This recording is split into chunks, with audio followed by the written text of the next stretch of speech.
So we're going to talk about maximising sales and income from a socially distanced auditorium. The team at Baker Richards have been thinking a great deal about this over the past few weeks as the whirlwind of COVID-19 has hit the sector. And we're going to offer up a recipe of strategies and tactics that organisations considering a socially distanced auditorium might want to consider. The first thing to say is that this video is recorded in May 2020, before any socially distanced auditoria have opened.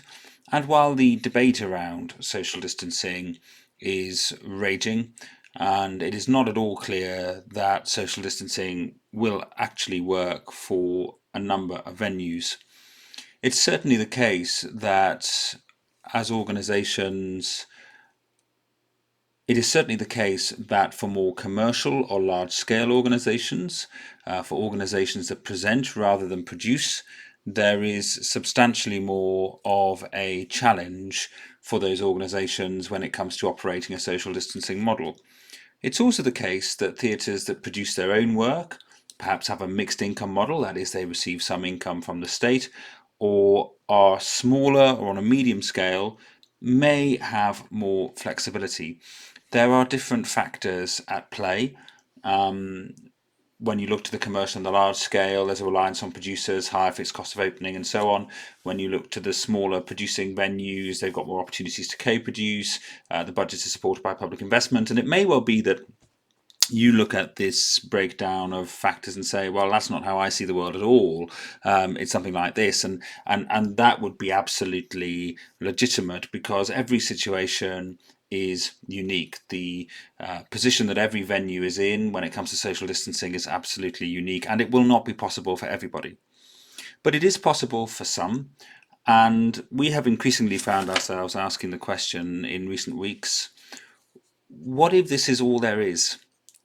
That's a profound question, but of course what we mean is when it comes to theatre, what if socially distanced theatre is the only theatre that is possible for the foreseeable future?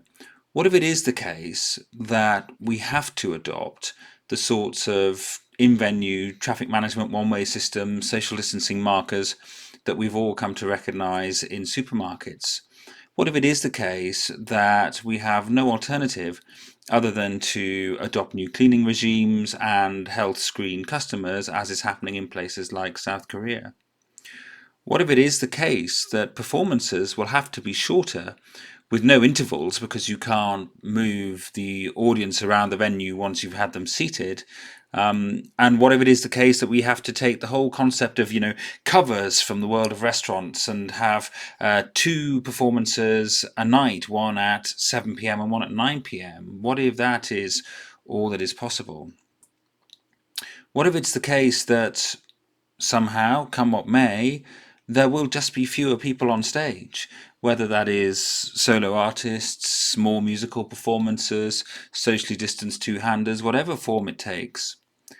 What if it's the case that many front of house facilities can't be accessible to everyone? Toilets, bars have to be available on demand, and that the audience's arrival times have to be staggered so that you don't have large. What if it is the case that not everybody can get a physical seat in a theatre to see a show that they may want to, or a concert, and that actually we have to have digitally augmented audiences where people can watch a live stream from home with all of the rights challenges and so on that involves? There are challenges to all of these things. All of these things are difficult, but what if this is all there is? And if social distance theatre is the only game in town, how do we increase your chances of making a success of it? Well, I say again that every situation is unique, and we are going to talk about a recipe of ingredients that we believe will help the majority of organizations who are considering socially distanced auditoria to seat that auditorium, to sell it, to maximize the income and the sales in that auditorium. That's the end of the first video. Okay, start the second video. Whenever we undertake market research, that is, we undertake primary research beyond an organization's own customer database to try and identify new customers out there in the market and to size that market, we generally report back to clients that there are three segments. A completely disinterested segment who just are not interested in the theatre or this theatre. A segment who are interested but price sensitive. So the price has to be right for this audience. They may have limited means, or just the value equation is price sensitive for them. And there is a segment who are interested but not price sensitive. They may have more means, or they may simply be so attracted to your offer that they are willing to pay a good deal of money for it. And we fully accept that as a consequence of COVID-19, that some of these groups have changed in size for every venue. But it's certainly not the case that the interested and not price-sensitive segment, i.e. the segment that would pay more for what you offer, has gone away. It's certainly not the case that they've gone away. Now, before we go any further, we just need to think about the relationship between ticket price, gross yield, and volume. The relationship between ticket price, the charge you price for a ticket, gross yield, the total amount you take, and volume, that is the number of people who attend, is governed by price elasticity of demand. Now, generally, demand for entertainment tickets is said to be relatively inelastic. And what do we mean by that? Well, if you keep your eye on the ticket price gauge there on the left-hand side, what a lot of organizations do is they just increase the ticket price by a little bit at a time. They see their gross revenues go up as a consequence. And the relative inelasticity, the meaning of that is that the audience drop-off, the volume drop-off is relatively low. So you can put a small amount on a price and see a low drop-off as a consequence. And so many organizations do this. They nudge prices up, putting a pound, a euro, or a dollar on the ticket here and there until they hit the problem of a pricing threshold. Often a big round number, a psychological price point, you know one when you see one, where there's a bit of a quandary. Do we go above this price point or do we not? What will the consequences be? Will people pay above this price? And it's good to be worried, because what can happen when you go above a psychological price point is that in fact your gross yield reduces because you lose more volume than you might have expected. Your audience is more price sensitive than you might have anticipated. Now, the solution to this is price differentiation. So, counter to the idea of leaning into an ever narrower audience of extremely loyal customers and getting them to pay more over time, those customers may well be older, shielding, less willing to return. Instead, what you do is differentiate your prices, appropriately value fenced. So you lower as well as increase prices, but on the general principle that the more I pay, the more I get. However, by adopting price differentiation, you are ensuring that you remain accessible to the broadest possible base rather than leaning into a very narrow base. And we feel that this is the right strategy for this time. Price differentiation really works. Lowering prices as well as increasing prices, thinking about how you vary prices and what the value fences are, in our experience, can very substantially increase yield while maintaining or even growing the volume of audience. And this is going to be important in the presentation to come. So let's come back to our socially distanced auditoria recipe, and we'll start with the first ingredient, using offsets for social distancing. I'd like to introduce you to the Pasteur Playhouse. This is a fictional theatre that I've created, 200-seater venue with 4 price bands. As you look at the Pasteur, you will see that there are 200 seats with no central aisle, that there are 4 accessible seating areas. The entrance and exits are at the rear, and as a result of COVID-19, they've introduced a one-way system for entry and exit. The Pasteur has made some assumptions that row A is always off sale, even though this reduces capacity by 10%.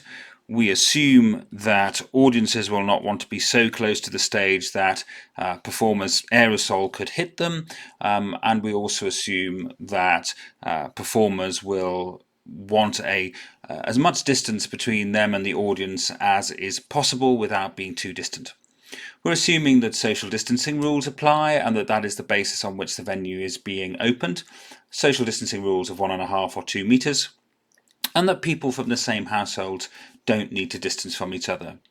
There may or may not be a total cap on the audience number, either as a percentage. So in Spain, 33% of a venue can be full, or there may be a total cap on audience numbers such as gatherings up to 200, 300, 400. We're assuming that the Pasteur has taken steps to maximise its available inventory. Straightforward steps like no seats being held off for latecomers, no house seats, no standard comp allocations, and we're assuming that they're staggering entry. So on the ticket for each booking is an arrival time, a window during which the audience must arrive that is compliant with their one-way system. So the Pasteur have looked at social distancing and have seen that some organisations are adopting a checkerboard approach and have applied that to their auditorium.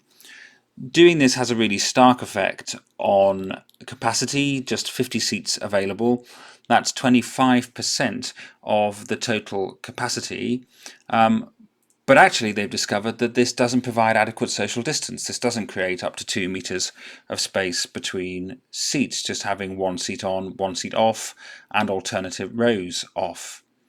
So what's the logical thing to do? You increase the gap, 2 seats either side of each booker, and this has an even more stark effect on capacity, just 35 seats available, that's 17.5% of the total capacity. But crucially, it doesn't actually solve the social distancing problem either, because although I have 2 seats either side of me, I still only have 1 seat behind and in front.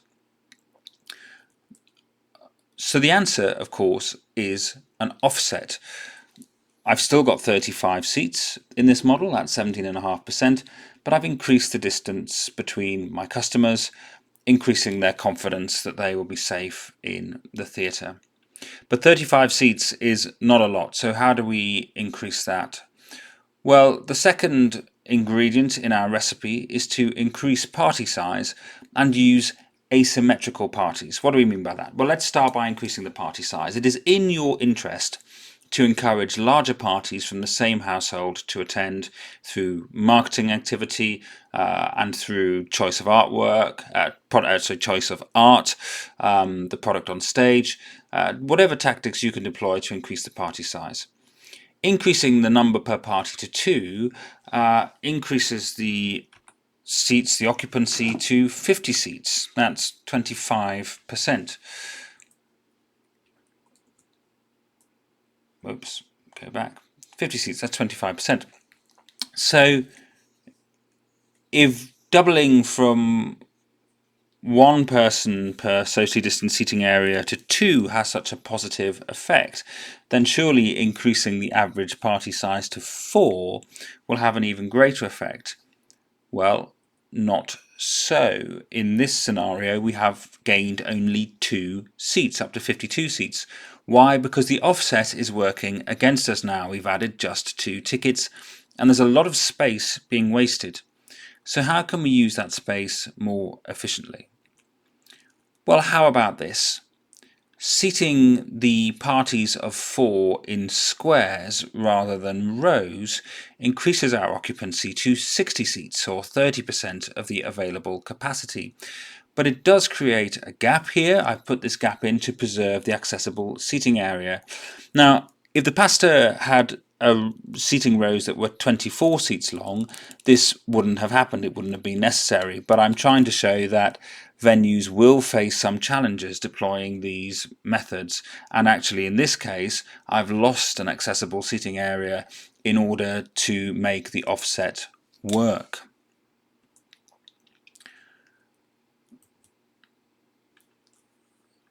So having got our seating capacity up to 60 seats, can we get this any further? Well, I'm going to assume that I have a limitless supply of groups of different sizes and configuration that I can use to fill the house. And so I am going to deploy asymmetrical parties. Now, these may look familiar to you from Tetris or other similar games if you played those back in the 80s and 90s, but we're using here asymmetrical shapes to increase our capacity to 71 seats by allowing some customers to sit just behind or just to the side of their main party. They're still with the party, but we're making the most efficient use of the space available while also maintaining social distancing. How on earth, though, do you get people to book in these patterns? Well, the answer is, of course, you can't. And so we need the next ingredient in our social distanced auditoria recipe: secret seats and front filling to maximize capacity. Select your own seats becomes really quite challenging in this new world because it can have some inherent inefficiencies, particularly when people are booking in a party size of 1. And I'm going to demonstrate this with just these few seats activated. So I'm going to imagine that I am a single booker and I am going to book seat F7. You see here that the algorithm has created a halo of disabled seats around me. It's killed the seats around me. Now, you would hope that if another customer came along who was also booking on their own, that they would do the most efficient thing and select seat F10, leaving just 2 seats between F7 and F10.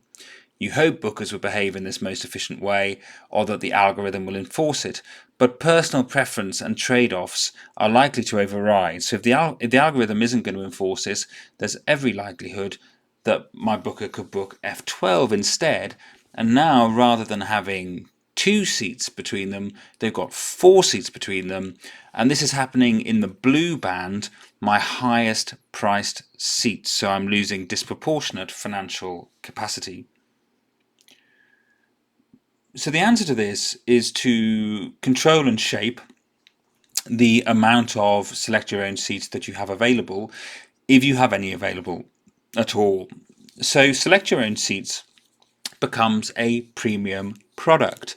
The ability to choose exactly where you sit in the auditorium based on a reduced inventory becomes a premium product.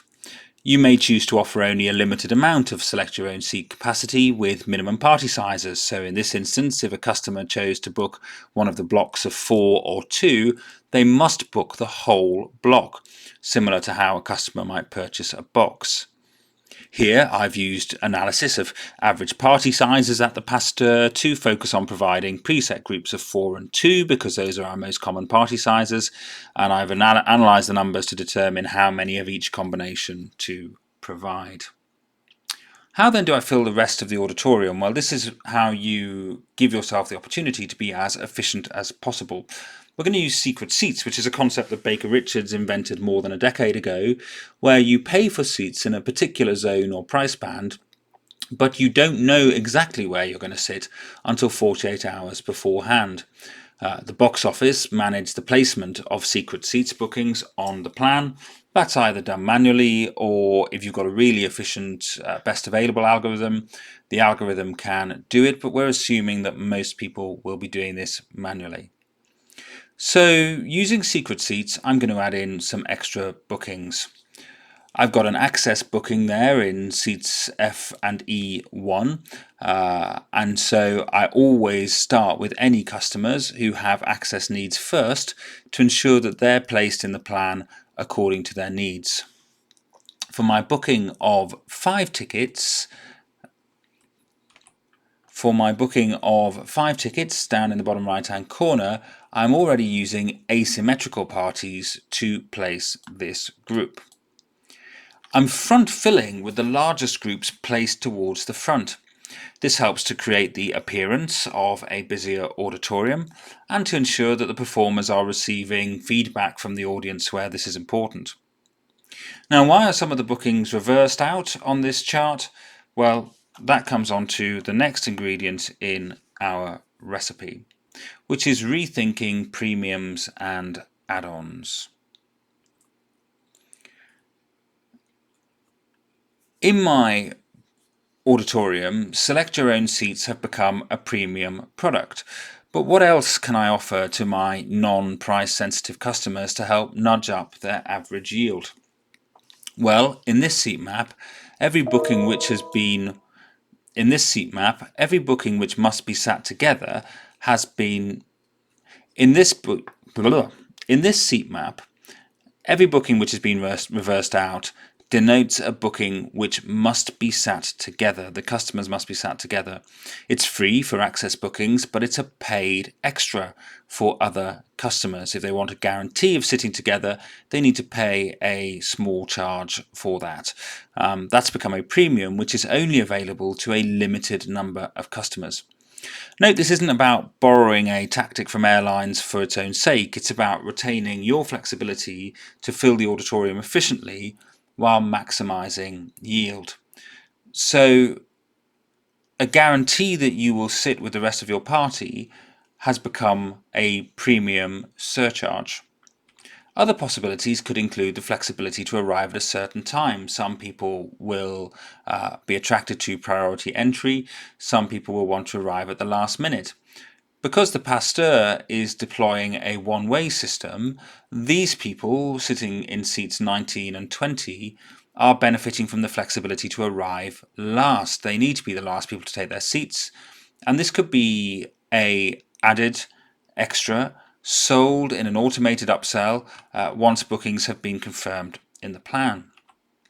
Other things that could be premium: food and beverage. You could add these to the ticket purchasing journey so that as I arrive at the venue, I am handed a bag containing my food and beverage purchases, which I can then consume at my seat without having to leave my seat at any point. The added flexibility to exchange tickets in uncertain times or to cancel and refund to credit in advance if my circumstances change could be something that I pay extra for.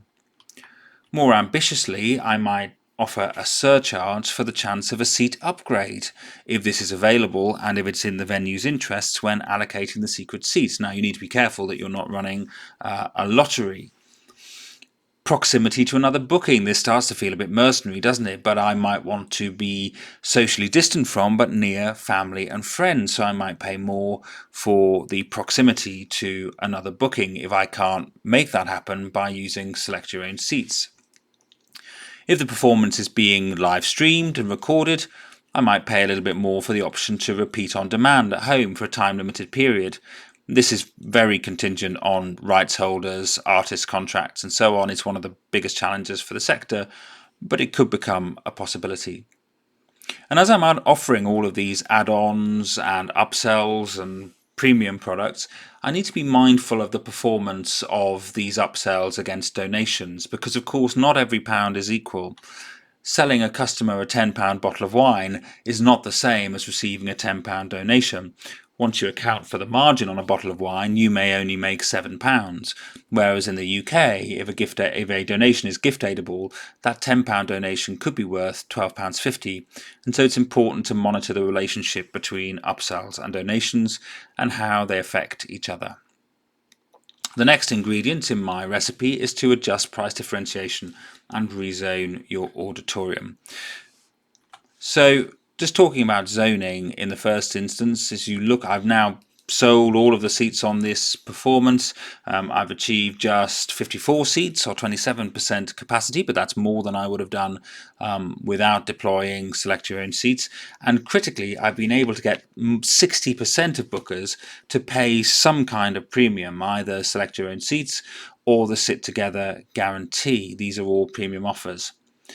Now, underneath the plan, I have rezoned my price band. So you may remember that this is how the pasta was originally zoned, and it now looks like this. I'm really concentrating on which are my most desirable seats. So the end of rows are always desirable, but these seats have got the added flexibility of being the last to arrive. So if that's not going to be an upsell, it might be included in my price banding.